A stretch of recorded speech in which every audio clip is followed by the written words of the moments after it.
The next part of the upper body movement that we're going to do is the snake arms.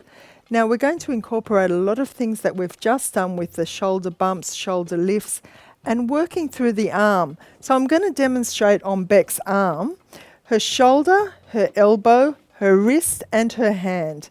So when she lifts up, she's going to find the first point is going to be the shoulder lift, then the elbow, then the arm, and then relax, going back down.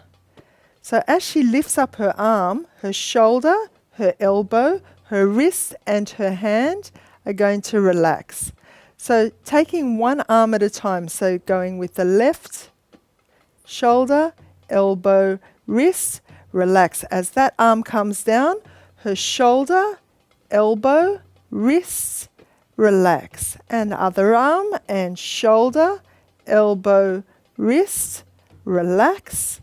Shoulder, elbow, wrist, relax. Shoulder, elbow, wrist, relax. Shoulder, elbow, wrist, relax. Now as you bring up your arm to the side, you just think about where is the top part of your hand. Is it to the front? You should move it to the side so that there's a full extension and it comes from the shoulder, the elbow, the wrist and the hand and relaxes down. This move can be used in a lot of ways and it can be described as snake arms so that they're slow and slinky. So we'll just do a few so we can do it all together. And shoulder, elbow, wrist, relax. Shoulder, elbow, wrist, relax. Shoulder, elbow, wrist, relax.